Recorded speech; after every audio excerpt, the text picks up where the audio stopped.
O modelo Mundell-Fleming.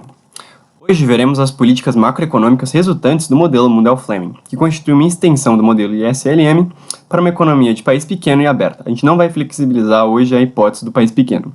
O modelo original pode ser conferido nos artigos do Fleming em 1962 e do Mundell em 1963. Vamos revisar um pouquinho do básico.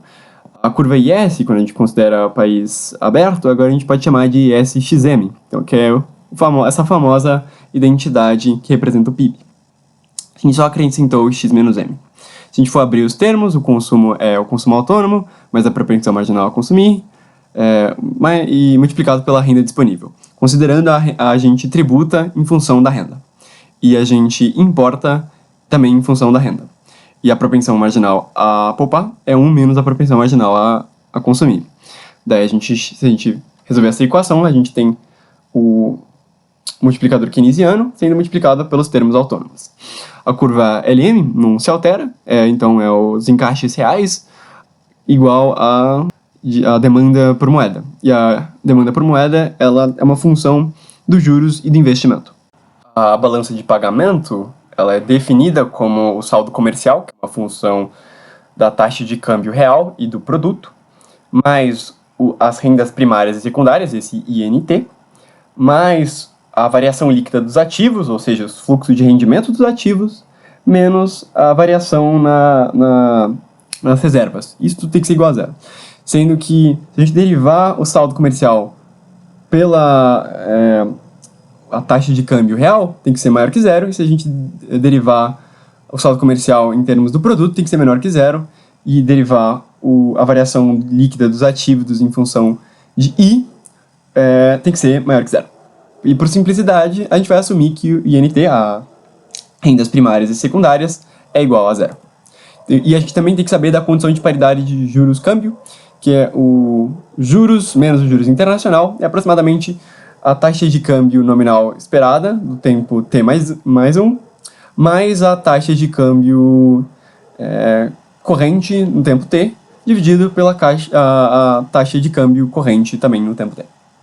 Então, as políticas macroeconômicas são políticas monetárias e políticas fiscais. Dentro das monetárias e das fiscais tem a possibilidade de ser uma política expansionista ou contracionista.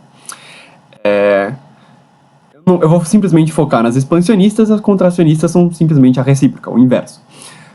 Monetárias, a gente está pensando na mudança na quantidade de moeda, na oferta na base monetária, a gente está mudando a base monetária. E na fiscal, a gente está usando os instrumentos do governo, gastos do governo, impostos, então variando esses para ver variações no produto e nos juros. É isso que a gente está fazendo com essas políticas macroeconômicas.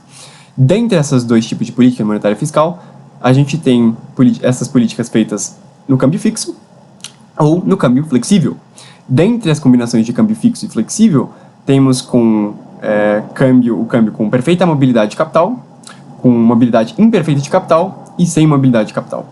Vamos então para política monetária, mobilidade perfeita de capital e câmbio fixo. Então, qual que é o mecanismo de transmissão da política que a gente acabou de adotar? O primeiro fenômeno é expandir a base monetária, ou seja, ter uma variação positiva no money supply, sem efeito no câmbio. Como os preços são dados no curto prazo, temos que os encaixes têm uma variação positiva nos encaixes reais. Basicamente, então, uma variação na oferta real da moeda positiva desloca a curva LM com impacto imediato, com queda de juros, ou seja, os juros caiu e teve uma depreciação. Então, vamos lá. Queda dos juros acarreta elevação do investimento doméstico, consequentemente, expansão da demanda agregada e do produto. Lembrando que a causalidade é demanda agregada, daí produto. Mas, dado o diferencial de juros, tornou-se negativo. Só lembrar da condição de paridade, dado a perfeita mobilidade de capital. A taxa de juros agora está menor do que a taxa de juros internacional. Então, a taxa de câmbio nominal esperada está menor do que a taxa de câmbio corrente. Portanto, pressão por depreciação, para voltar à paridade. Então, o que aconteceu? O retorno esperado dos títulos denominados em moeda estrangeira tornou-se maior. Logo, os agentes alteraram a composição do portfólio. Então, teve um aumento da exposição, aumentam a exposição nos ativos denominados em moeda internacional, ou seja, eles compram títulos. Outra forma de dizer que aumentou a demanda por moeda estrangeira. E os agentes diminuem a exposição nos ativos denominados em moeda doméstica. Eles vendem títulos. Aumenta a oferta por moeda estrangeira. Isso acarreta mas a depreciação ela não acontece, ela não se consome, pois o governo diminui suas reservas, o delta R é menor do que zero, e vendem suas moedas estrangeiras, retirando as locais de circulação. Então, a LM1 vai para essa LM2, ou seja, tem uma diminuição na base monetária, portanto, tem uma diminuição na demanda agregada, consequentemente, uma diminuição no produto. Essa é basicamente o que aconteceu graficamente. Primeiro, a gente teve uma expansão da base monetária, pela condição da paridade juros, a gente teve, e supostamente deveria ter uma depreciação, o governo não permite que acontece e faz com que retire liquidez da economia, fazendo a LM se deslocar para o ponto original. Agora, uma política monetária, mobilidade perfeita de capital e câmbio flexível. Qual que é o mecanismo de transmissão? Basicamente a mesma coisa aqui. Primeiro efeito, a gente expande a base monetária, os preços são dados, variação positiva nos encaixes reais, curva LM tem um impacto imediato, ela desloca, e isso tem queda da taxa de juros, aumento na depreciação. Justamente pelo mesmo mecanismo que a gente tinha afirmado anteriormente. Os agentes, eles alteram os portfólios deles, eles aumentam a exposição nos ativos denominados em moeda internacional, compram títulos, diminuem a exposição nos ativos denominados em moeda doméstica, vendem títulos. E essa combinação de fenômenos leva à depreciação. Essa depreciação é consumada devido às políticas de câmbio flexível. Então a gente tem uma depreciação que caminha na direção da equalização das taxas de juros, salvo a condição de paridade. Então aumento na taxa de câmbio nominal e com os preços dados ocorre uma depreciação real. Então, como a gente sabe que quando a gente deriva o saldo comercial derivando em relação à taxa de câmbio real é maior do que zero, dada essa condição, dada a condição Marshall-Lerner, temos que as exportações líquidas se elevam, e o que acarreta em um aumento da demanda agregada e, portanto, do produto. Então, basicamente, a SXM e zero, considerando a taxa de câmbio zero, corrente, ela se desloca para a direita nesse ponto positivo. Então, assim, se equaliza os juros.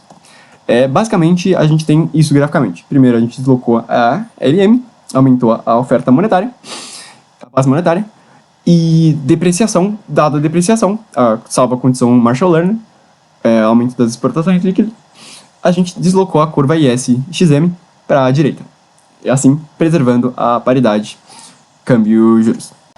Agora uma política fiscal com mobilidade perfeita de capital e câmbio fixo.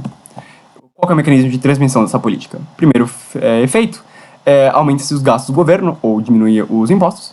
Essa elevação da demanda agregada acarreta uma elevação do produto, isso desloca a IS-XM para a direita. O aumento da renda disponível aumenta a demanda por moeda, que eleva os juros. E tem uma apreciação do câmbio. Mas a gente vai avaliar por que isso. O diferencial dos juros, porque os juros aumentou em relação ao juros internacional, então a expectativa do câmbio nominal está maior do que o câmbio corrente. Ou seja, a depreciação da taxa de câmbio esperada leva uma pressão por apreciação imediata. Então, novamente, a gente tem o que acontece no mercado de títulos. Basicamente, o retorno esperado dos títulos denominados em moeda estrangeira tornou-se maior. Logo, a gente altera a composição dos portfólios deles. Eles aumentam a exposição nos ativos denominados em moeda doméstica, compram títulos, aumentam a demanda por moeda doméstica. Diminuem a exposição nos ativos denominados em moeda estrangeira, eles vendem títulos e aumentam a oferta por moeda estrangeira. Daí temos o segundo efeito. Como a gente está num regime de câmbio fixo, a depreciação não se consome, pois o governo aumenta suas reservas. Eles compram moedas estrangeiras e injetam liquidez na economia. Então expandem a base monetária, a preços dados em caixas reais aumentam. Isso implica no deslocamento da curva IL, ou seja, aumenta a renda disponível, acarreta um aumento do produto, diminuição dos juros e um aumento uma apreciação. O processo finaliza na equalização dos juros. Então, graficamente, é basicamente isso que acontece. Eu tive que sobrepor um 2 ali, espero que não fique muito desagradável. Basicamente, a IS deslocou e, consequentemente, o governo, a fim de manter o câmbio fixo, injetou liquidez. Então, a LM se desloca para a direita. Agora, uma política fiscal com mobilidade perfeita de capital e câmbio flexível. Qual que é o mecanismo de transmissão? Mesmo que antes. Aumentou-se os gastos ou diminuiu os impostos, isso faz com que eleve a demanda agregada, acarreta um aumento do produto, e se desloca para a direita, aumento da renda disponível, ou seja, aumenta a demanda por moeda, que eleva os juros. O diferencial dos juros agora é positivo, ou seja, tem uma depreciação da taxa de câmbio esperada, que leva a uma pressão por apreciação imediata. No mercado de capitais, o retorno esperado dos títulos denominados em moeda estrangeira torna-se maior, logo os agentes alteram a composição do portfólio deles, aumentam a exposição nos ativos denominados em moeda doméstica, ou seja, compram títulos, aumentam a demanda por moeda doméstica, e diminuem a exposição nos ativos denominados em moeda estrangeira, ou seja, eles vendem títulos, aumentam a oferta por moeda estrangeira. Dessa vez, o segundo efeito é que a depreciação é consumada. Ela acontece devido à política de câmbio flexível. Pressão por apreciação imediata, ou seja, tem uma queda na taxa de câmbio. Então, esse câmbio, o Ezinho nominal, caiu para esse 1 menos alfa A câmbio. Ou seja, tem uma variação no câmbio nominal negativa. Satisfeita a condição Marshall-Lerner, essa apreciação acarreta uma diminuição no saldo comercial. Logo, as exportações líquidas, X menos M, diminuem. E é uma questão puramente contábil, a demanda agregada diminui também. E, consequentemente, o produto diminui, porque a causalidade é a demanda agregada produto. Com isso, a ISXM volta ao ponto de equalização, com um déficit na balança comercial. Graficamente, a gente tem basicamente isso. É uma política sem efeito. A IS desloca para a direita e, dado a apreciação cambial, a gente faz com que desloque a IS de volta para a esquerda. Ou seja, preservando a paridade. Agora, uma política monetária com mobilidade imperfeita de capital, com a ALM menos inclinada, câmbio fixo.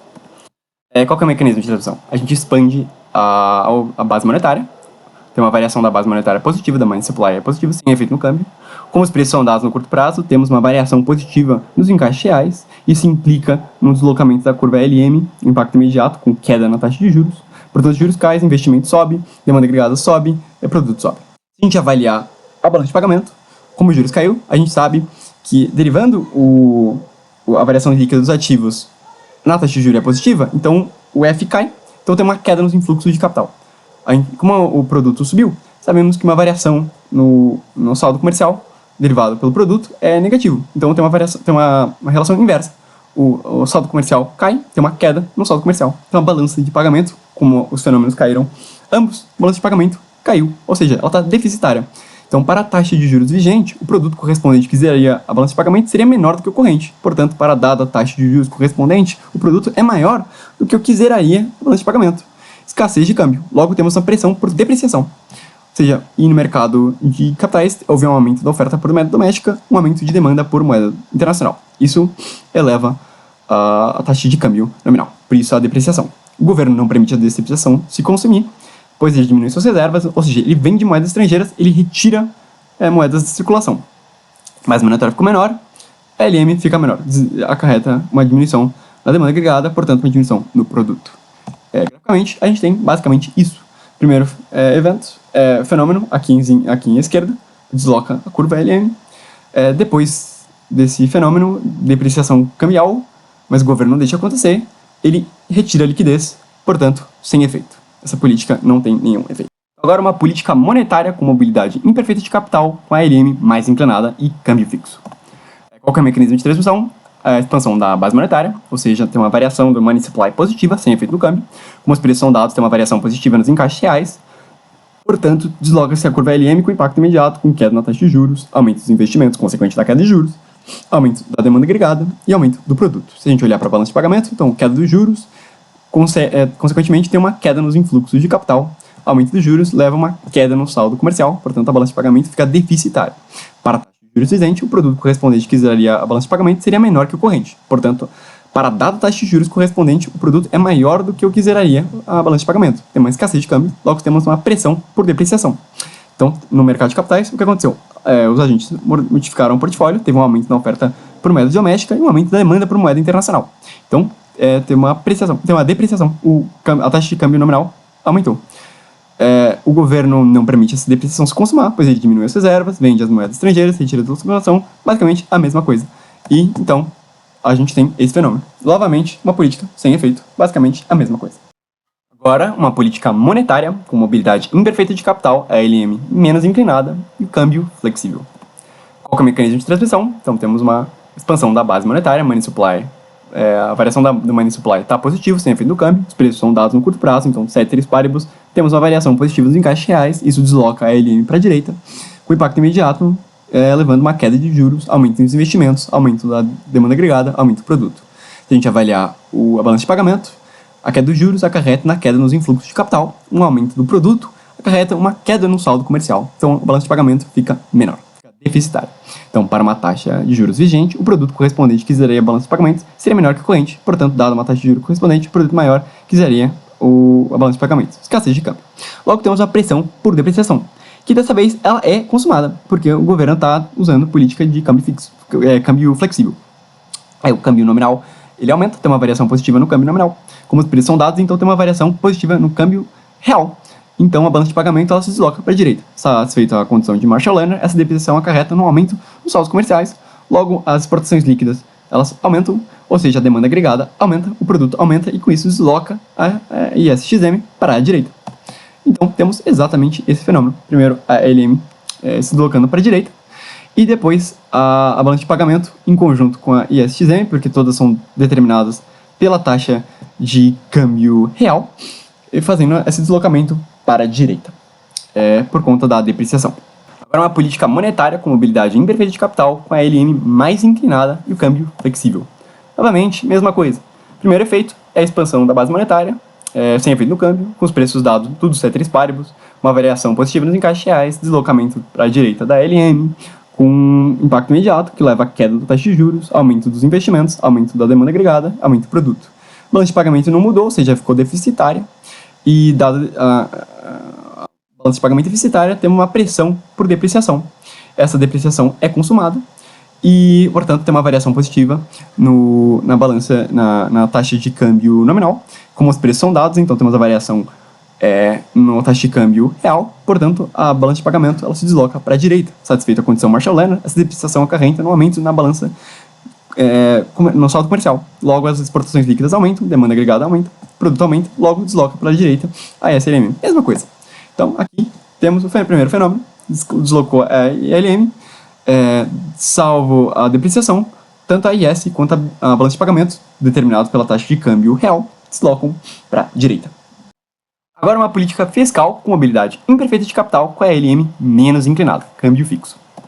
Vamos lá, qual que é o mecanismo de transição? Primeiro efeito, aumento dos gastos do governo ou diminuição dos impostos, o que eleva a demanda agregada, aumenta o produto, e a LSM, a ISXM desloca para a direita. Aumenta a renda disponível, aumenta a demanda por moeda, eleva os juros. Com a elevação dos juros, tem uma elevação dos influxos de capitais, com o aumento do produto, tem uma queda no saldo comercial.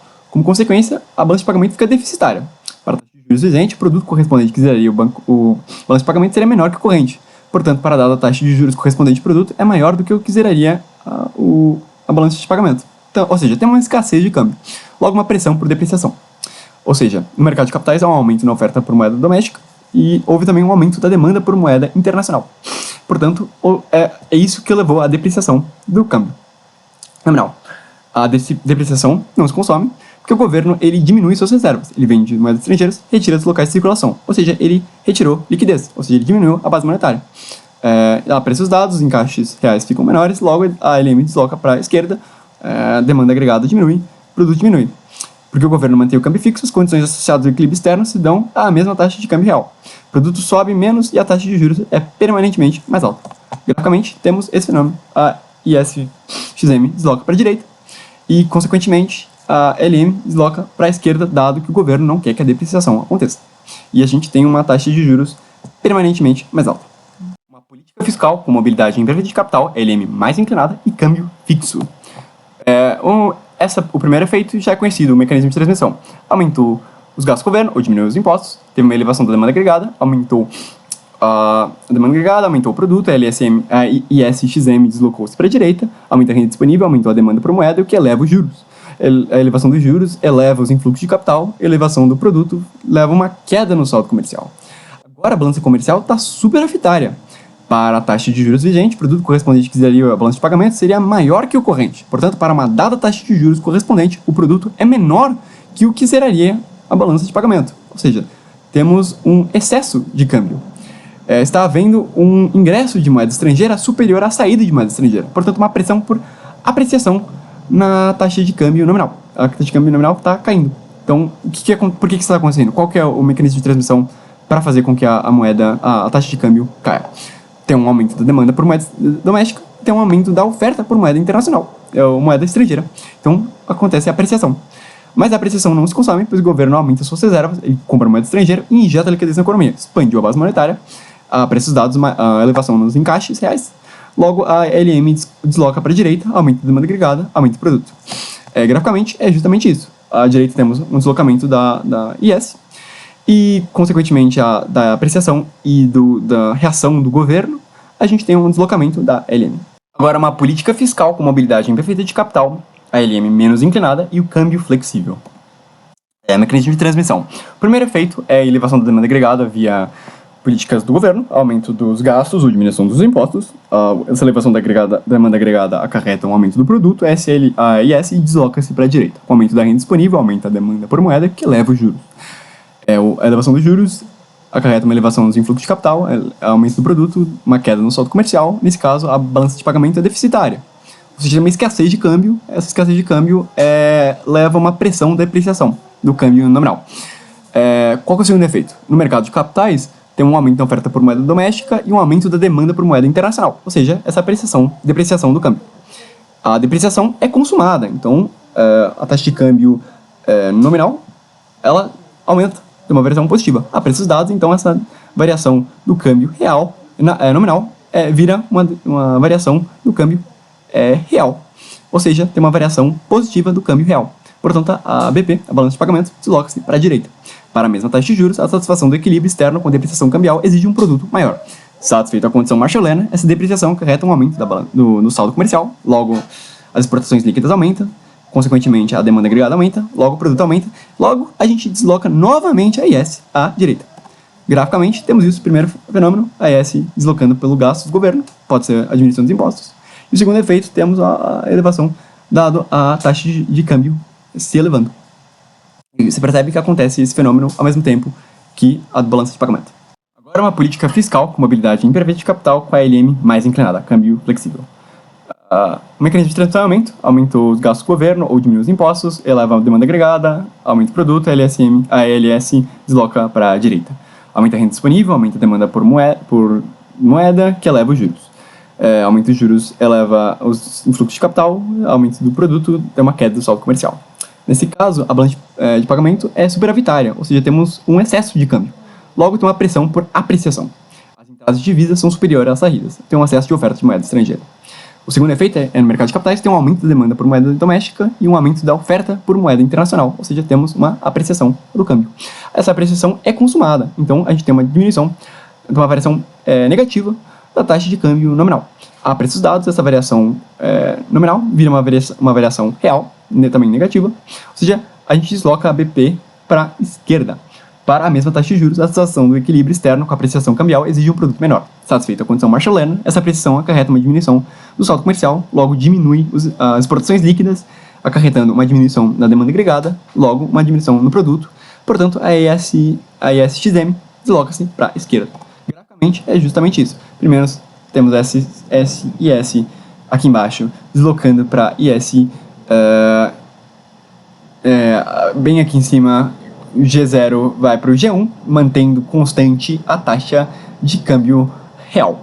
E daí, essa segunda azulzinha aqui, ISXM aqui à esquerda, G1 θ, desloca-se para a esquerda, ao mesmo tempo que a BP desloca-se para a esquerda. Então a IS fica no meio das duas curvas onde ela estava previamente. E é isso. Agora uma política monetária com mobilidade imperfeita de capital, uma situação bem específica onde a LM é igual a BP, câmbio fixo. O mecanismo de transmissão expandiu a oferta monetária, ou seja, uma variação positiva da money supply, sem efeito no câmbio. Os preços são dados, ceteris paribus, então tem uma variação positiva dos encaixes. A variação positiva dos encaixes implica num deslocamento à direita da curva LM, com impacto imediato, com queda na taxa de juros. Queda dos juros acarreta maior investimento acarreta um aumento na demanda agregada, um aumento da demanda agregada acarreta um aumento do produto. Se a gente olhar a balança de pagamento, a queda dos juros implica numa queda nos influxos de capital, um aumento do produto leva a uma queda do saldo comercial. A balança de pagamento vira deficitária, ou seja, tem uma escassez de câmbio, logo tem uma pressão por depreciação. O segundo efeito é que no mercado de capitais tem um aumento da oferta da moeda doméstica e um aumento da demanda por moeda internacional, ou seja, a pressão por depreciação. O governo não permite essa depreciação se consumar, ou seja, ele diminui suas reservas, vende moeda estrangeira e retira as locais. Ou seja, ela retira a liquidez. Portanto, ele diminui a demanda por moeda, a money supply. Portanto, a ALM desloca-se para a esquerda, acarretando uma queda na demanda agregada e uma queda do produto. Ou seja, não tem efeito. Primeiro desloca-se a ALM para a direita e logo em seguida, por causa da ação do governo, a ALM volta para a sua posição original. Política monetária, mobilidade imperfeita de capital, no caso onde a ALM é igual a BP, e câmbio flexível. O mecanismo de transmissão é basicamente, literalmente a mesma coisa. Expandiu a base monetária, money supply, a variação do money supply é positivo, sem efeito no câmbio. Os preços são dados, tudo ceteris paribus, variação positiva nos encaixes reais. A variação positiva nos encaixes reais implica no deslocamento da LM com impacto imediato, queda na taxa de juros, aumento do investimento, aumento na demanda agregada, aumento do produto. A BP tem uma queda nos juros, implica uma queda nos influxos de capital, aumento do produto implica uma queda no saldo comercial. Portanto, a balança comercial está deficitária, tem uma escassez de câmbio, logo tem uma pressão por depreciação.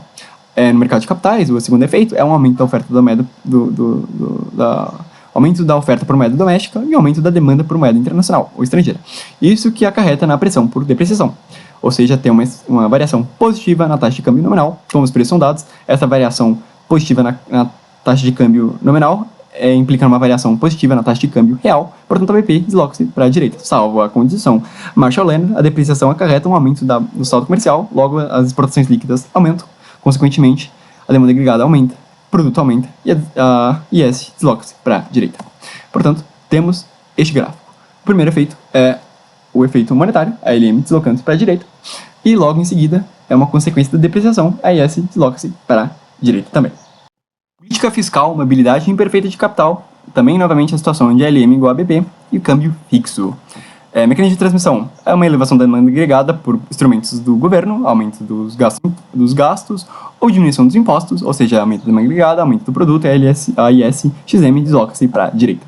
Aumenta a renda disponível, aumenta a demanda por moeda, que eleva os juros. A balança de pagamento, com o aumento dos juros, tem uma elevação nos influxos de capital, com o aumento do produto, queda no saldo comercial, e nesse caso, a variação na BP é positiva, isso é a variação na taxa de câmbio, na taxa nominal, é positiva. Então, aumento de juros, dado a oferta nominal de moeda, que aos preços dados equivale a uma dada oferta real de moeda. Decorrente do aumento do produto, a demanda por moeda, pelo motivo de transação, aumentou e o restabelecimento do equilíbrio do mercado monetário doméstico requer uma elevação da taxa de juros doméstica. O impacto líquido na BP é nulo. A pressão sobre a taxa de câmbio nominal é igualmente nula. Não existe pressão por variação. Portanto, a gente tem essa curva. A IS-XM, dado o aumento do gasto do governo ou diminuição dos impostos, deslocou-se para a direita e é isso. Agora, uma política fiscal com mobilidade imperfeita de capital, novamente na situação onde a LM é igual a BP, no câmbio flexível. Novamente, mesmo processo, mecanismo de transmissão, tem um aumento dos gastos do governo ou diminuição dos impostos, isso eleva a demanda agregada, eleva o produto, a IS-XM desloca-se para a direita, com aumento da renda disponível, aumenta a demanda por moeda, que eleva os juros. Ou seja, se a gente olhar para a balança de pagamento, temos um aumento nos juros, que eleva os influxos de capital, e existe um aumento no produto, que leva uma queda no saldo comercial, mas a variação na BP nesse caso, a variação não é nem maior que zero, é igual a zero. Os efeitos foram tais que se cancelaram. O aumento dos juros é dada a oferta nominal de moeda, que aos preços dados equivale a uma dada oferta real de moeda. Decorrente do aumento do produto, a demanda por moeda pelo motivo de transação aumentou e o estabelecimento do equilíbrio no mercado monetário doméstico requer uma elevação na taxa de juros doméstica. O impacto líquido sobre a BP é nulo, então a pressão sobre a taxa nominal é igualmente nula. Não existe pressão por variação. Ou seja, a gente só, novamente, deslocou a IS por conta dos gastos do governo ou diminuição dos impostos. Agora, finalmente, uma política monetária com nenhuma mobilidade de capital com câmbio fixo. O mecanismo de transmissão expandiu a base monetária, ou seja, uma variação da money supply positiva, sem efeito no câmbio, como os preços são dados, tudo ceteris paribus, tem uma variação positiva nos encaixes reais. Isso implica num deslocamento da LM para a direita, com impacto imediato, com queda na taxa de juros. Isso aumenta o investimento, aumenta a demanda agregada e logo aumenta o produto. Se a gente olhar para a BP, tem uma queda na taxa de juros, que implica uma queda dos influxos de capital, tem um aumento no produto, que leva a uma queda no saldo comercial. Ou seja, a balança de pagamento fica deficitária, ou seja, tem uma escassez de câmbio, logo temos uma pressão por depreciação na taxa de câmbio nominal. O segundo efeito é que no mercado de capitais, essa depreciação decorre do aumento da oferta por moeda doméstica e um aumento de demanda por moeda internacional. Ou seja, temos depreciação na taxa de câmbio nominal. Mas o governo não permite essa depreciação se consumar, porque ele está num regime de câmbio fixo. Então ele diminui suas reservas, vende as moedas estrangeiras e retira as locais de circulação. Portanto, ele diminuiu a base monetária E, portanto, a LM deslocou-se para a esquerda, acarretando uma diminuição na demanda agregada e uma diminuição do produto. Portanto, temos esse fenômeno. Na verdade, não teve efeito. A LM deslocou-se para a direita primeiro, e depois o governo injetou liquidez, depois ele tirou liquidez, voltando aonde ele estava. Política monetária, nenhuma mobilidade de capital e câmbio flexível. Mesmo mecanismo de transmissão. Expandiu a base monetária, ou seja, tem uma variação da money supply positiva sempre no câmbio. Como ceteris, estamos considerando ceteris paribus, então uma variação positiva nos encaixes reais, variação na LM para a direita, queda na taxa de juros, aumento do investimento, aumento da demanda agregada, aumento do produto. Olhando para a BP, a BP vai ser deficitária, porque se a gente olhar para os juros, tem uma queda nos influxos de capital e um aumento no produto leva uma queda no saldo comercial. Dado a BP estar deficitária, tem uma escassez do câmbio, logo temos uma pressão por depreciação. Se a gente olhar o segundo fenômeno, que é no mercado de capitais, temos um aumento da oferta por moeda doméstica e um aumento de demanda por moeda internacional. Isso acarreta na pressão por depreciação, que é uma pressão que vai ser consumada. Ou seja, a taxa de câmbio nominal ela vai se deslocar para a direita, ou seja, tem uma variação na taxa de câmbio nominal positiva.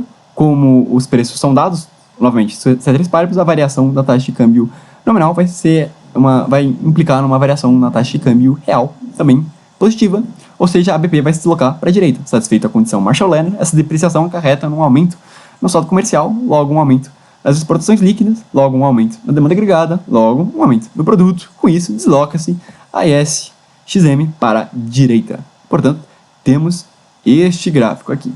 Primeiro efeito, temos a expansão da base monetária, e logo em seguida temos esse efeito simultâneo entre a IS e a BP, deslocando-se para a direita. Agora, uma política fiscal com nenhuma mobilidade de capital e o câmbio fixo. Mecanismo de transmissão, primeiro efeito é o aumento da demanda agregada via políticas do governo, aumento do gasto do governo ou diminuição dos impostos. Isso, então, demanda agregada aumenta, produto aumenta consequentemente e a IS desloca-se para a direita. Com o aumento da renda disponível, o aumento da demanda por moeda que eleva os juros. Se a gente olhar para a BP, o aumento dos juros implica uma elevação no influxo de capital, o aumento do produto leva uma queda no saldo comercial. Nesse caso, a BP está deficitária, ou seja, tem uma escassez de câmbio, logo tem pressão por depreciação. Ou seja, no mercado de capitais, o segundo efeito, tem um aumento da oferta por moeda doméstica e um aumento de demanda por moeda internacional. Então temos um aumento na taxa de câmbio nominal. Mas a depreciação não se consome, pois o governo está numa política de câmbio fixo, então ele diminui suas reservas, ele vende suas moedas estrangeiras, retira os locais de circulação, ou seja, ele retira a liquidez, ou seja, ele diminui a base monetária, o que, ceteris paribus, acarreta no deslocamento da LM para a esquerda, ou seja, diminuição da demanda agregada, logo diminuição do produto. Graficamente, temos essa representação aqui. ISXM desloca-se para a direita, depois a LM desloca-se para a esquerda, ou seja, a taxa de câmbio, a taxa de juros fica permanentemente mais alta. Agora, o momento final, a política fiscal, sem nenhuma mobilidade de capital, com câmbio flexível. Mecanismo de transmissão, basicamente a mesma coisa. O governo usou os instrumentos de praxe, aumentou os gastos do governo, diminuiu os impostos, elevou a demanda agregada, consequentemente aumentou o produto, a ISXM deslocou-se para a direita. Com o aumento da renda disponível, aumento da demanda por moeda, que eleva os juros. Se a gente olhar para a BP, aumento dos juros, tem uma elevação dos influxos de capital. Com a elevação do produto, tem uma queda no saldo comercial. Nesse caso, a BP é deficitária, ou seja, tem uma escassez do câmbio. Logo, temos a pressão por depreciação da taxa de câmbio. Se a gente olhar para o segundo fenômeno, no mercado de capitais, tem um aumento da oferta por moeda doméstica e um aumento da demanda por moeda internacional. Portanto, isso que acarreta a pressão para depreciação. Dessa vez, a depreciação é consumada, então temos uma variação positiva na taxa de câmbio nominal. A preços dados, temos que então ter uma variação positiva na taxa de câmbio real. Logo, a BP desloca-se para a direita. Para a mesma taxa de juros, a situação do equilíbrio externo com depreciação cambial exige um produto maior. Satisfeita a condição Marshall-Lerner, essa depreciação acarreta num aumento no saldo comercial. Logo, as exportações líquidas estão maiores. Logo, a demanda agregada aumenta. Isso acarreta um aumento no produto. Isso desloca a ISXM novamente para a direita. Então, temos o primeiro fenômeno, onde a IS deslocou-se consequente do aumento dos gastos ou diminuição dos impostos. E teve o segundo efeito, onde a IS deslocou-se em conjunto com a BP, consequente da variação na taxa de câmbio. E é isso. Fim, não se esqueça de dar like, comentar e se inscrever.